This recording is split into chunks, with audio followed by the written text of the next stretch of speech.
오늘 주제가 굉장히 좀 진중한, 좀 무게가 있는 그런 주제이기 때문에 가벼운 유머를 하나 하고 들어가겠습니다. 웃어주셔야 돼요. 네, 주일학교 시간에 교사가 학생들에게 질문했습니다. 죄를 용서받기 위해서는 어떻게 되죠? 그랬더니 앞줄에 한 학생이 번쩍 손을 들더니 뭐라고 말했을까요? 몰라요. 먼저 죄를 지어야 됩니다. 네, 가벼운 유머를 좀 했습니다. 진짜 아이들은 기상천외한 생각을 하는 것 같아요. 어른들은 좀 이렇게 패턴이 이미 알고 있는 얘기를 많이 하면 아이들은 생각지도 못한 얘기를 많이 하는 것 같아요. 그죠? 네, 먼저 죄를 지어야 합니다. 창의적인 때가 된 것 같습니다. 공부를 잘하는 소년이 있었습니다. 네, 저를 말한 건 아닙니다. 네, 공부를 잘하는 소년이 하나 있었는데, 근데 운동에는 소질이 없었어요. 그리고 아이들과도 잘 어울리지 못했습니다. 그래서 공부를 잘함에도 불구하고 아이들에게 따돌림을 당했습니다. 그리고 놀림을 많이 받았습니다. 그래서 어떤 경우는 아이들이 아이를 밀치기도 하고, 운동을 잘 못하잖아요. 네, 막 밀치기도 하고 상처를 입히기도 했습니다. 그래서 이 소녀는 그 일로 인해서 몸만이 아니라 마음에도 상처를 입게 되었습니다. 그러나 소녀는 잘 참아냈고 학창시절을 잘 견뎌내고 마침내 대학 교수가 되었습니다. 교수로 지내던 그는 어느 날 갑자기 과거의 일이 생각이 났어요. 어릴 때의 일들이 얼마나 생생히 기억되는지 스스로도 깜짝 놀랄 정도였습니다. 아이들의 이름이 다 기억이 나고 자신을 괴롭혔던 아이들의 이름, 또 그 아이들이 자신을 괴롭혔던 모습들, 표정들, 그런 것들이 다 생각이 났습니다. 생생하게 떠올랐어요. 교수는 마음속에 분노가 솟구쳤고 마음의 상처로 고통스러워했습니다. 이미 어른이 되었고 그토록 꿈꾸던 대학 교수까지 되었음에도 불구하고 말입니다. 그는 과거의 모두를 용서해야 한다는 것을 알았습니다. 그러나 마음을 다스리기가 쉽지 않았어요. 미움이 더욱 커지는 듯 했습니다. 마음에는 갈등이 소용돌이 치고 평안이 없었습니다. 여러분, 용서란 것이, 용납이란 것이 이렇게 어려운 것입니다. 결코 쉬운 일이 아닙니다. 정말 하나님이 도와주셔야만 할 수 있는 그런 일입니다. 그런데 요셉은 어떻게 형들을 용서할 수 있었을까요? 우리가 요셉의 얘기를 이렇게 듣다 보면 혹은 읽다 보면 약간 동화 같은 생각이 들어요. 여러분들 그런 생각 들지 않으셨어요? 네. 약간 동화 같은. 동화 속에서는 모든 일이 가능하지 않습니까? 요셉을 보면 엄청난, 정말 상상할 수 없는 이런 인생이 정말 많지 않겠죠. 정말 이런 인생은 드물겠죠. 그런 일을 겪었음에도 불구하고 하나님과 늘 불평한 마디 없이, 불평했겠죠. 불평한 거 성경에 기록이 안 된 거죠. 그 성경에 기록된 것만 보면 불평했던 얘기도 안 나오고 정말 그 원수 같은 형들을 다 용서하고, 약간 좀 동화 속 얘기 같은, 옛날 얘기 같은, 동화 속 얘기 같은 그런 느낌이 듭니다. 그러나 요셉의 이야기들은 사실입니다. 실제 일어난 일입니다. 실제 요셉은 버림받았고, 실제 요셉은 마음에 상처를 입었고, 실제 낯선 외국의 감옥에서 외롭게 죽을 뻔했어요. 우리는 결과를 아니까 긴장감 없이 이렇게 그 이야기를 읽을 수 있지만 당사자는 전혀 미래를 모르잖아요. 그렇게 죽을 수도 있었어요. 감옥에서 14년을 모두로부터 잊혀진 채, 심지어 아버지로부터도 잊혀진 채 같이 있었던 요셉입니다. 무엇보다 막내뻘, 물론 11번째 아들이잖아요. 12번째 베냐민이 있긴 하지만 뭐 거의 막내와 다름없잖아요. 그죠? 예. 나이 차도 굉장히 많이 나요. 예. 정말 천진난만한 그 형들 이야기를 막 고자질하고 이런 거 보면 정말 천진난만했던 것 같아요. 예. 정말 아직 정말 철이 없고 천진난만했던 것 같아요.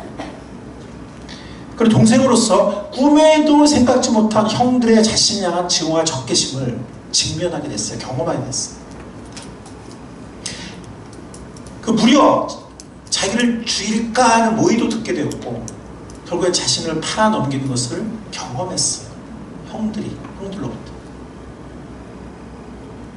가장 가슴 아픈 건 자기를 정말 사랑했던 아버지, 그걸 알잖아요. 사랑받는 사람 알잖아요. 아버지의 자신을 정말 사랑했다는 걸. 그 사랑하는 아버지에게 한마디 작별 인사도 하지 못하고 언제 돌아올 기약조차 없는 머나먼, 지금도 멀지만 그 당시에는 정말 먼 길이거든요. 머나먼 낯선 이국 땅으로 노예는 자유가 없잖아요. 그죠? 한번 노예가 되면 벗어날 수 없어요. 노예로 팔려갔어요. 그리고 자신이 죽은 것처럼 형들이 거짓말했잖아요. 그죠? 그러니까 자신이 죽은 줄로만 알 수밖에 없는 그런 아버지의 그 정말 피 맺힌 슬픔, 그 슬픔을 짐작했을 거 아니겠어요? 추측했을 거 아니겠어요? 그죠? 자기도 이렇게 마음에 한이 맺히고 아버지는 얼마나 슬프셨을까? 그걸 알면서 헤아리면서도 아버지에게 갈 수 없는, 그리고 아버지를 볼 수도 없는 13년을. 근데 처음부터 야 13년 후에는 자기 걱정하지 마 이렇게 하나님 하셨으면은 소망 갖고 견뎠겠죠. 하나님이 야 너 13년만 견디면 돼 이렇게 말씀 안 하셨잖아요. 그죠?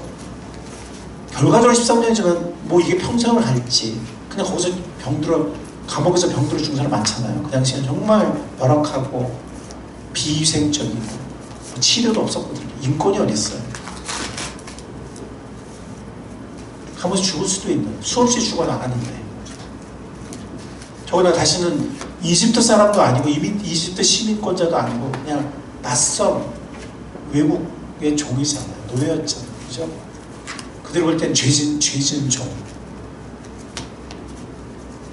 그냥 거기서 죽을 수도 있겠다라고 생각을 인간적으로는 했을 것입니다. 기약도 없이 그 어둡고 컴컴한 냄새나는 토굴 감옥에 기약도 없이 갇혀 있었다 했던 요셉의 마음속에 얼마나 깊은 한과 슬픔과 외로움과 상처가 있었을까요? 그런 요셉이 자신과 아버지의 삶에 이 모든 불행과 깊은 상처를 안겨준 형들을 용서한다는 일이 과연 쉬웠을까요?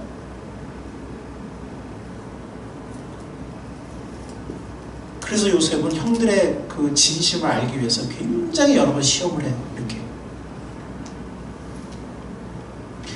이런 요셉이 형들을 용서한다는 일은 결코 쉽지 않았을 것입니다. 인간적으로는요. 뭐 불가능에 가까웠을 거예요. 그 하나님과 동행하는 사람이었기 때문에 그것이 가능했지 인간적으로는 불가능하죠. 그래서 형들조차 요셉의 이 용서를 믿지 못했던 것 같아요.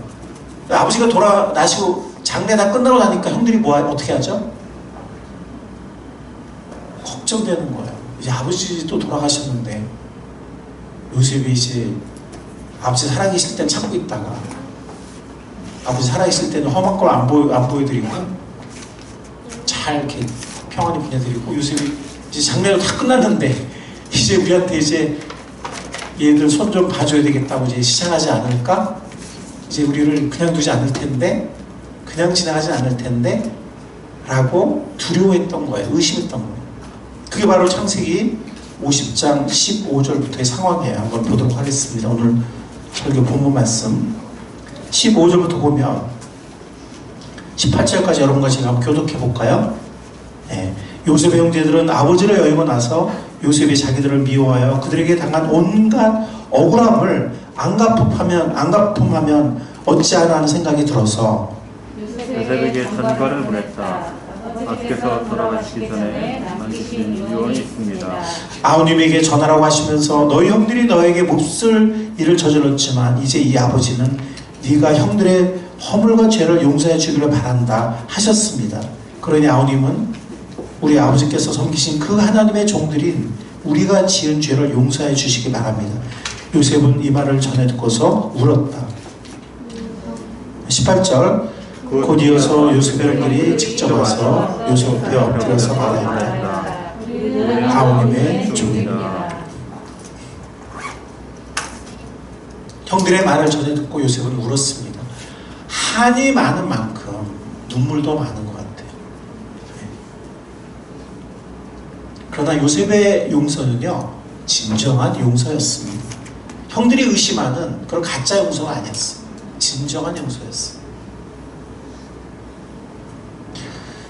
오늘 창세기 50장 이 말씀에 19절부터 보면 요셉이 이렇게 말을 해요. 요셉이 그들에게 말하였다. 두려워하지 마십시오. 내가 하나님을 대신하기라도 하겠습니까? 형님들은 나를 해치려고 했지만 하나님은 오히려 그것을 선하게 바꾸셔서 오늘과 같이 수많은 사람의 생명을 구원하셨습니다.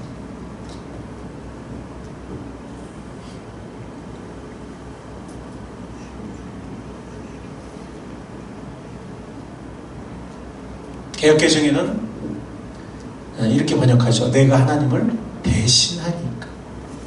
뭡니까?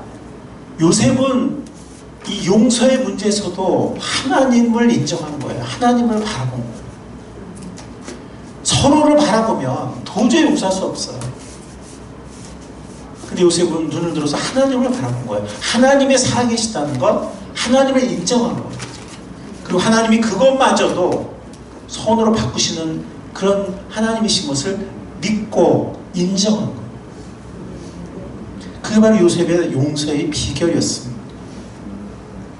형님들은 나를 해치려고 했지만 하나님은 오히려 그것을 선하게 바꾸셔서 오늘과 같이 수많은 사람의 생명을 구원하셨습니다. 그랬기 때문에 요셉이 이집트에 올 수 있었고, 그랬기 때문에 그 나중에 하나님의 도우심으로 총리될 수 있었고, 그랬기 때문에 이집트를 비롯한 가나안까지 수많은 생명이 이 7년간의 큰 기근 동안에 굶어 죽지 않고 생명을 보존할 수 있었잖아요. 그렇기 때문에 야곱의 권세에 이집트에 내려올 수 있었고, 그렇기 때문에 이집트에서 아브라함의 자손, 야곱의 자손이 번성할 수 있었고, 그렇기 때문에 그들이 나중에 출애굽을 통해서 하나님의 큰 민족을 이루었고, 시내산에서 헌법을 받고, 신정 국가니까 헌법이죠. 헌법을 받고 영토를, 약속의 땅을 얻어서 이제 하나님의 신정 국가를 세우게 되지 않았습니까? 물론 형들이 잘했다는 게 아니에요. 형들이 그렇게 안 했어도 하나님이 어떻게든 요셉을 이집트를 가게 만드실 수 있는 분이잖아요. 어떻게든 이집트 가게 만드셨겠죠.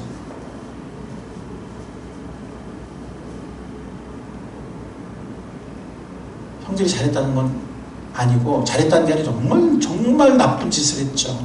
인간으로서 정말 할 수 없는 정말 못되고 악한 짓을 했죠. 그러나 그 못되고 악한 짓, 그것 때문에 이 가족에게 안겨진, 특히 요셉과 아버지에게 안겨진 그 깊은 슬픔과 한 상처를 생각하면 이 못된 이 도저히 용서할 수가 없죠. 그러나 그 속에서도 요셉은 하나님을 바라본 겁니다. 그 속에서 하나님, 그 안에서, 그 상황 속, 그 소용돌이 속에서도 하나님을 인정한 거예요. 용서의 비결은 하나님께 맡기는 것입니다. 용서의 비결은 하나님께 맡기는 것입니다. 이건 쉽지 않아요. 이거는 내 자아를 내려놓아야 돼요. 많은 사람들은 내 감정을 중요시해요. 내 상처를 중요시해요. 그래서 저 사람에게도 내가 뭔가 갚아줘야 그게 공평한 거다, 그게 정의다라고 생각을 해요. 직접 갚아주든 아니면 간접적으로 갚아주든, 저 사람 봐, 지금 자기 잘못도 모르잖아. 저 사람 봐, 저기 고개 빡빡이고 다니고 있잖아. 그냥 본때를 보여줘야 돼. 사람을 바라보며 도저히 용서할 수 없어요. 서로의 불완전함이 보이고 서로의 허물이 보여요. 도저히 용서할 수 없어요. 그럼 그 사람은 또 이쪽을 보면서 또 어떤 비난을 합니다.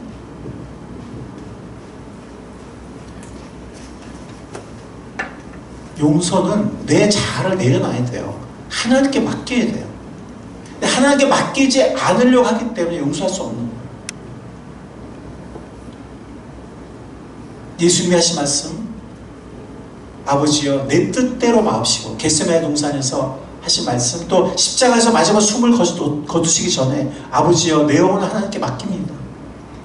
겟세마네에서 골고다까지 예수님이 처음과 끝 하신 말씀, 내 뜻대로 마옵시고 아버지의 뜻대로 되기를 원하나이다. 하나님 내 영혼을 아버지께 맡깁니다.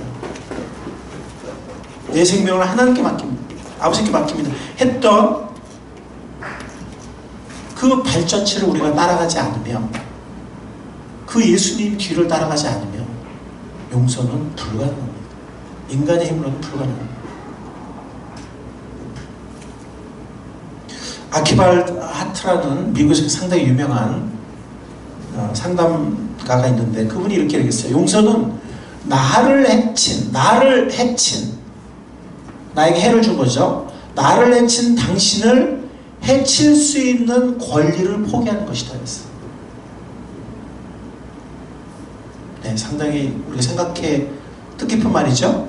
용서는 나를 해친 당신을 해칠 수 있는 권리를 포기하는 것이다. 어떻게 그렇게 할 수 있습니까?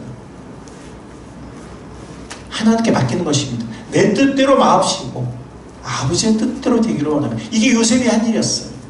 요셉이 한 일이었어요. 자기의 감정, 자기의 상처, 자기의 분노, 이렇게 그것을 따라서 한 것이 아니라 내 뜻이잖아요. 그렇게 하지 않고 하나님의 뜻을 따르기를 원했어요. 하나님의 뜻이 이루어지기를 원했어요. 그게 예수님이 가신 길이고 요셉이 뒤따라간 길이고 우리가 뒤따라가야 할 길입니다. 그러지 않으면 용서는 불가능합니다. 용서란 게 뭘까요? 용서라는 거는 하나님이 살아계신다는 걸 믿는 거예요. 하나님의 사랑을 믿지 않으면 용서할 수 없어요. 너무 억울하잖아요. 물론 그 사람의 입장이지만 다른 사람은 또 다르게 생각할 수 있겠지. 어쨌든 각자의 생각이, 우리 인간의 생각이 내가 억울해. 하나님 인정하지 않으면. 용서라는 행위는 하나님, 용서라는 행위, 이거 행위예요. 하나님의 살아계시다는 걸 믿고 하는 행위예요. 내가 나에게 상처 준 사람에게 보복하겠다는 생각을 버리는 거예요. 내가 하나님의 심판자리에 내가 앉는 것이 아니고 거기서 내려오는 거예요. 하나님의 심판자리에 하나님이 앉게 하시는 거예요. 하나님의 심판자리에 자꾸 내가 올라가려고 하는 것이 아니고 하나님의 자리를, 나의 자리를 인정하는 거예요. 내가 하나님의 자리에, 심판의 자리에 앉고 싶은 유혹을 거절하는 거예요. 요셉도 얼마나 많이 유혹 받았겠어. 왜? 요셉은 힘이 있잖아. 권력이 있잖아. 모든 힘을 갖고 있잖아요. 그죠? 이 형들 이제는 도가니든 쥐지 뭐. 도망갈 데도 없고. 얼마나 유혹을 받았겠어요. 예? 물론 하나님이 선으로 바꾸셨지만 이 친구들 보면은 이거 괘씸해. 아직 정신 못 차린 것 같아. 이 마지막 모습도 보면은 이 두려운 모습 아직도 100% 정신 못 차린 것 같죠. 그죠? 한 90% 차린 것 같긴 한데 100% 차린 것 같지 않아요. 사람을 보면 자꾸 서로의 허물이 용서할 수 없어요.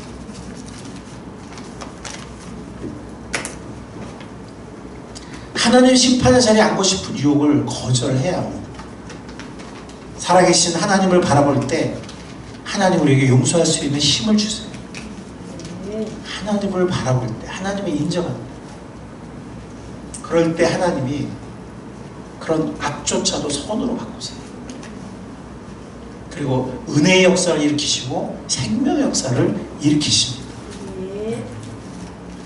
사실은 용서하지 않는 게 더 힘들어요. 찰스 스윈들 목사님은 이렇게 말했어요. 용서하지 않는 사람의 내적 고통만큼 큰 고통은 없다.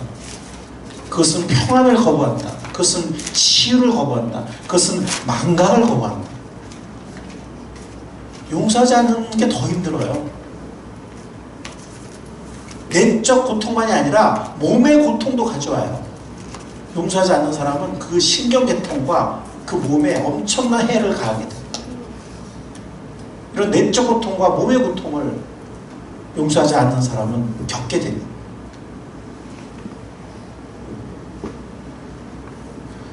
그러나 용서에는 기쁨이 따릅니다. 필립 라이큰이라는 목사님은 이렇게 말했어요. 용서는 큰 기쁨을 가져온다. 용서받은 사람뿐 아니라 특히 용서한 사람에게 그렇다. 용서를 의미하는 헬라어 단어는 아피에임이에요. 이 아피에임이라는 건 풀어주다라는 기본적인 뜻이 있어요. 물론 여러 가지 파생적인 뜻이 있지만 풀어주다라는 기본적인 뜻이 있어요. 즉 용서란 거는 분노, 쓰라림, 보복 같은 자기 파괴적인 감정들을 놓아주는 거예요. 나에게서도 놓아주고 모든 사람에게서 놓아주는 거예요. 그런 태도들은 하나님과의 친밀함 그리고 사람들과의 조화에 해독을 끼치는 거거든요. 이런 것들이. 예. 그런 모든 것들을 내 마음속에서 그리고 상대방에게서 그리고 주위의 모든 사람들에게서 용서하지 않고 화해하지 않으면 그 두 사람하고 세 사람, 두세 사람만 힘든 게 아니라 주위의 모든 사람이 힘들어요.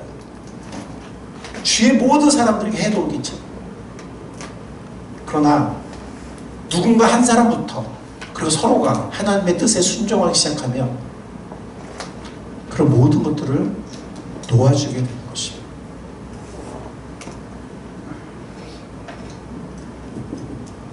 우리 주 예수님은 우리에게 용서의 부분을 보이셨습니다.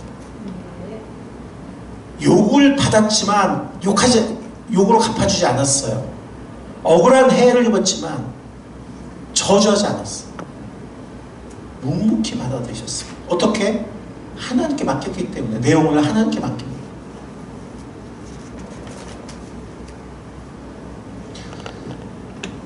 그리고 우리가 그 길을 따라오기를 원하세요. 우리가 그 길을 묵묵히 따라오기를 원하시고 억울하지만 하나님께 맡기고 하나님이 역사하실 것을 믿으면서 따라오기를 원하셔서 우리에게 본을 끼쳐주셨다고 베드로전서 2장에서 말씀하셨습니다. 그리고 우리에게 아까 제가 처음에 했던 얘기 있죠. 어떤 교수, 서두에 언급했던 교수를 기억하실 것입니다. 다행히 그 사람이 나중에 예수님을 믿고 용서가 힘든 일이었지만 그 교수는 저는 아니에요. 저는 운동 잘하잖아요. 그 굉장히 비슷해 여러 가지가. 근데 저는 운동을 잘하니까. 그래서 이 교수는 기억나는 그 아이들의 이름을 너무 생생히 기억난다고 했잖아요. 한 번씩 불러가면서 하나님 앞에서 용서를 선언하기 시작했어요. 내가 누구를 용서하고 내가 누구를 용서하고 이렇게 마음에는 여전히 미움과 분노의 감정이 남아있었지만 입으로 용서를 말하기 시작했어요. 그러다 보니까 마음의 미움과 분노도 조금씩 수그러들기 시작했습니다. 이들에게 용서를 선언하고 또 축복 기도를 하면서 마음의 상처도 그 마음의 상처가 있는 거잖아요.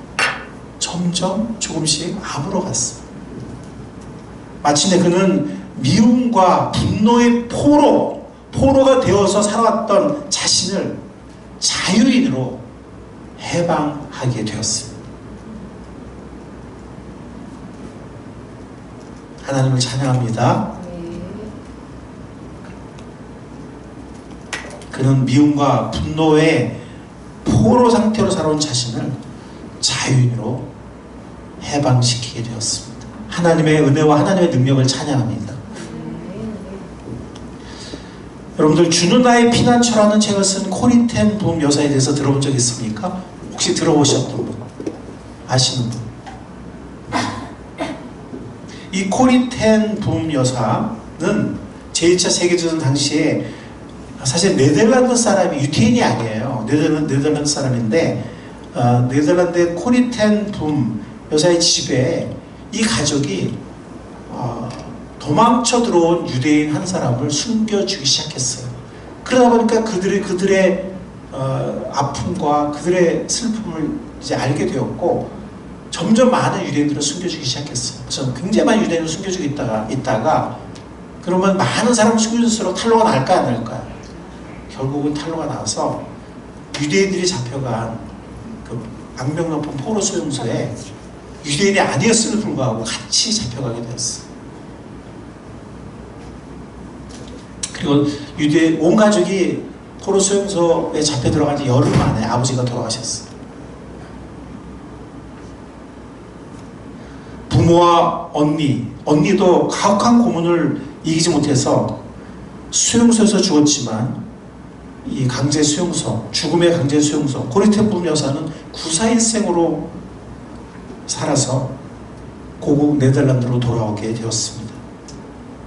코리는 전쟁이 끝난 후 많은 곳을 돌아다니면서 전쟁과 포로 수용소의 창작에 대해서 그리고 그곳에서 역사했던 하나님의 도우심을 간증하면서 복음을 전했습니다. 근데 하루는 간증을 마치고 강단에서 내려설 때 많은 사람들이 앞으로 나와서 악수를 하게 했습니다. 너무 참 복이 됐습니다. 너무 은혜가 됐습니다. 사람들이 와서 이제 포옹도 하고 악수를 하고 하는데 저만치 어떤 남자가 이렇게 허름한 외투를 입은 한 남자가 자기 쪽으로 이렇게 다가오는 것을 본 순간 코리 여사는 심장이 멎고 온몸의 피가 거꾸로 솟는 듯한 경험을 했습니다. 왜냐하면 그는 강제 수용소에서 자기에게 무시무시한 고통을 가했던 악명 높은 강제 수용소의 감독이었기 때문이에요. 그 남자는 한겨울에 정말 추울 때 여자 죄수들을 바깥으로 불러내서 옷을 다 벗기고 나체 상태로 그 추운 바깥에 서 있게 하고 지나간 사람들이 보게 하고 먹을 것도 주지 않고 온갖 횡포를 일삼았던 바로 그 괴롭힌 장본인이었어요. 바로 그 사람의 손에 사촌언니 베시라는 사촌언니가 성폭력을 당하고 결국 끝내 수용소에서 죽고 말았어요. 강제 수용소에서 있었던 그 정말 장본인이잖아요.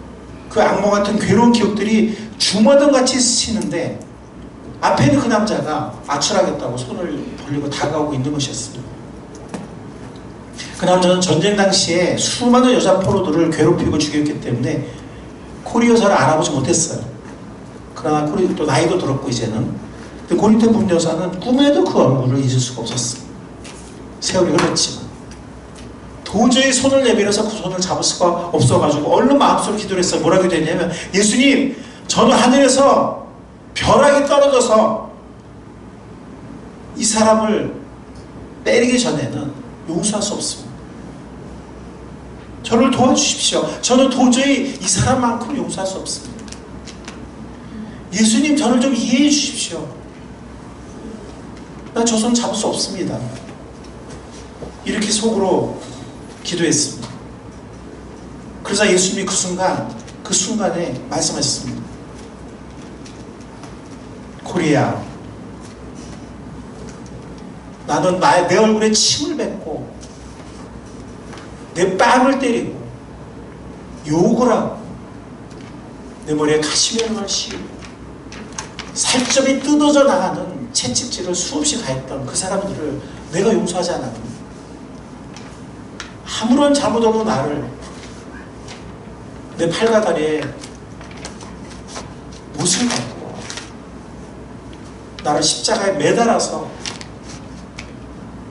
극심한 6시간의 고통 속에서 온 내장이 뒤틀리는 고통 속에서 나를 죽게 한 그 사람들을 내가 용서하지 않았는데 너도 용서해 주라. 너도 용서해 주라. 그 음성을 들은 코리는 그 순간 또 짧은 기도를 드렸습니다. 주님, 저는 그의 손을 잡을 수는 있지만 그의 손을 잡을 수는 있지만 제 감정을 바꿀 수는 없습니다. 저를 도와주십시오. 주님만이 하실 수 있습니다. 짧은 기도를 드렸어요. 순간적으로. 주님, 저는 그의 손을 잡을 수는 있을지 몰라도 저의 감정은 바꿀 수 없습니다. 주님, 저를 도와주십시오. 주님만이 할 수 있습니다. 그리고 그녀는 그의 손을 잡았습니다. 그러자 그 순간 하늘 문이 열리는 듯 했고 주님의 사랑이 여사에게 임했습니다. 코리 여사에게 임했습니다. 평화로운 기운이 그녀의 팔과 온몸에 흐르는 것을 느꼈습니다. 그 편한 기운이 흐르는 것을 느끼면서 과거의 비통한 기억들, 마음의 원한들, 이런 것들이 눈 녹듯이 스르르 녹아내리기 시작했습니다. 그러면서 눈에는 눈물이 흘러내렸습니다. 여사는 그 남자에게 말했습니다. 진심으로 당신을 용서합니다. 그래서 그 사람은 무거운 입을 열어서 이렇게 말했습니다. 네덜란드 사람인 당신이 전쟁 때 우리 독일 사람들이 저지른 죄를 용서하고 복음을 전해주어서 얼마나 기쁜지 모릅니다.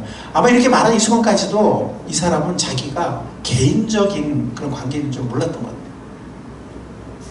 네덜란드 사람인 당신이 전쟁 때 우리 독일 사람이 저지른 죄를 용서하고 복음을 전해주어서 얼마나 기쁜지 모릅니다. 저는 죄를 많이 지은 사람입니다.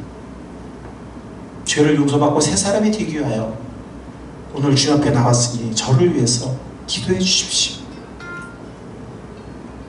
고리텐붐 여사는 그리스도의 큰 사랑으로 그 사람을 용서해 주었고 그 사람의 영혼이 구원받기를 위해서 기도해 주었습니다. 고리텐붐 여사는 그때까지도 마음에 아직도 남아있었던, 자신의 마음속에 남아있었던 쓰라린 원한의 상처를, 그 상처를 그 순간에 치유받고 그 순간에 온전히 치유가 받고 그 이로 온 세계에 다니면서, 뭐 그전에도 다녔지만 온 세계를 다니면서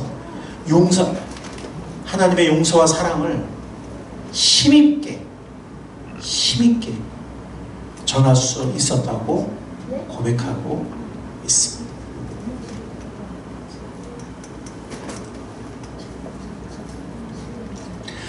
이런 기적같은 역사가 우리에게도 일어날 수 있기를 간절히 바랍니다. 여러분, 이것은 인간의 힘으로 불가능해요. 우리 가운데도 보고 있지 않습니까? 우리도 보고 있지 않습니까? 우리 아이들도 보면은 복음의 능력이 아직 나타나지 않아요. 성경을 배우고 그러지만 보면은 잘 같이 어울려 못 놀아요. 세상 아이들과 뭐가 다를까요? 뭐 조금은 다르겠죠. 그러나 본질적으로 얼마나 다를까요? 어른이 우리는 같습니까? 우리 하나님의 그 큰 사랑을 말도 안 되는 정말 그 우리의 더럽고 추하고 큰 모든 수없는 죄들을 다 용서받았다고, 은혜를 용서받았다 하면서 우리는 다른 사람 용서하지 못하잖아요. 조금만 잘못도 우리는 용서하지 못하잖아요. 과연 복음의 능력이 어디에 있는 것입니까? 우리가 구원받았다면 그 능력이 어디 있는 겁니까?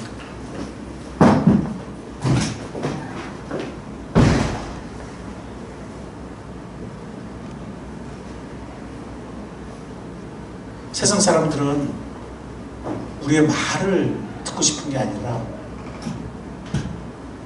복음의 능력을 보기를 원하지 모릅니다. 변화된 삶을, 정말 그 복음이 진짜라면, 진리라면, 정말 그 용서가 진짜 용서받은 거라면, 정말 그 큰 은혜를 입었다면 삶의 증거가 뭐냐? 라고 마음속에 퀘션을 갖고 있을지 모릅니다. 오늘 많은 세상 사람들이 말을 해요. 그리스도인들이 말은 잘한다. 이렇게 말. 그 다음에 무슨 생각이 있는 거예요? 삶이 뭐가 다르냐? 우리보다 더 못한 거 아니냐? 그 큰 은혜를 받았다면서도 그러면 우리는 그 은혜를 모르는데 우리보다 더 못한 거 아니냐라고 그 다음 생각에 또 따라오는 것 같습니다.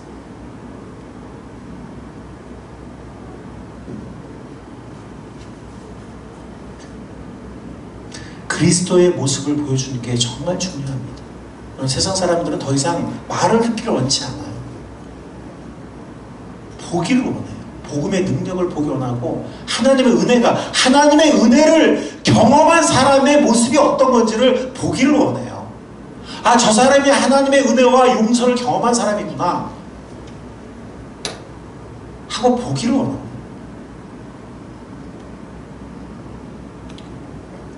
윌리엄 아더 월드가 이렇게 말했습니다. 우리가 무언가를 죽이거나 사람에게 상처를 줄 때는 마치 짐승 같다. 우리가 누군가를 판단할 때는 사람 같다. 우리가 누군가를 용서할 때는 하나님 같다. 하나님 같다. 우리가 누군가를 용서할 때는 하나님 같다 그랬습니다. 세상이 어떤 모습을 보기를 소망할까요? 우리가 하나님을 닮은 모습, 주 예수 그리스도를 닮아가는 모습을, 하나님 같은 모습, 주님 같은 모습을 보기를 원할 것입니다. 왜냐하면 세상에는 그런 게 없기 때문에. 세상에는 이 짐승 같은 모습과 사람 같은 모습밖에 세상에 없기 때문에. 헨리 드러먼드가 이렇게 말했습니다. 하나님의 나라 안에 있다고 스스로 공언하는 사람들이, 구원받았다고 스스로 간증하는 사람들의 사랑 없는 성품 때문에, 용서하지 못하는 모습 때문에 얼마나 많은 탕자들이 아직도 여전히 그 나라 밖에 머물러 있는지 모른다 그랬습니다. 여러분들 이 말의 의미를 여러분들 이해하시겠죠? 구원받았다고 하면서 용서하지 못하고, 구원받았다고 하면서 여전히 갈등하고 싸우고, 하나님의 나라 안에 들어와 있다고 하면서 세상 사람들과 다를 바 없고, 그래서 여전히 아직도 수많은 탕자들이 하나님 나라 바깥에 머물러 있다는 거예요. 믿지 못해.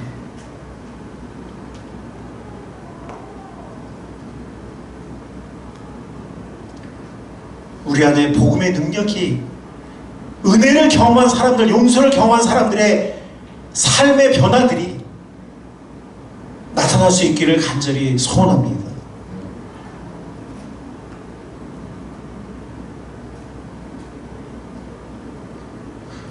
우리가 이런 꿈을 가질 수 있길 바랍니다.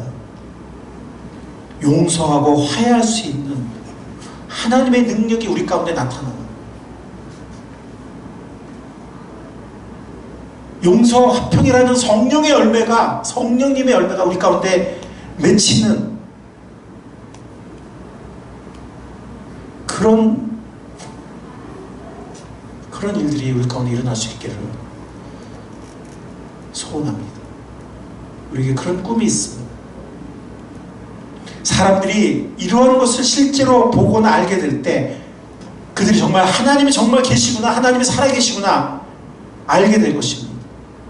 복음의 능력이 무엇인지를 진짜로 알게 될 것입니다. 사람들이 하나님 앞으로 나아오는 역사가 있게 될 것입니다. 그럴 때 하나님의 영광을 받으실 것입니다. 그리고 우리 가운데는 하나님의 은혜와 평강이 넘치게 될 것입니다. 함께 기도하겠습니다. 하나님, 우리의 힘으로는 할 수 없습니다. 다른 사람을 용서하는 일, 이해하는 일, 다른 사람을 불쌍히 여기는 일, 다른 사람을 받아주는 일, 우리의 힘으로는 할 수 없습니다. 주님, 그 보좌에서 우리가 내려오게 하시고 주님을, 하나님을 그 보좌에 앉게 하는 우리가 되게 하옵소서.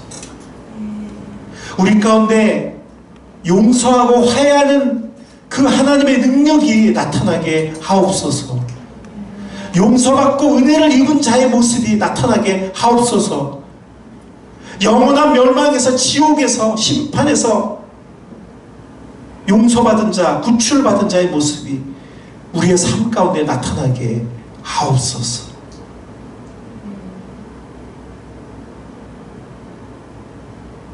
하나님의 복음의 능력이, 하나님의 은혜의 파워가 우리 가운데 나타나게 하시고, 용서하고 화해하는 기적같은 일들이 우리 가운데 많이 일어나게 하옵소서. 그래서 살아계신 하나님이 영광을 받으시고 많은 세상 사람들이 주 앞에 나올 수 있게 역사해 주옵소서. 살아계신 주 예수 그리스도의 이름으로, 용서의 주님 예수님의 이름으로 기도했사옵나이다.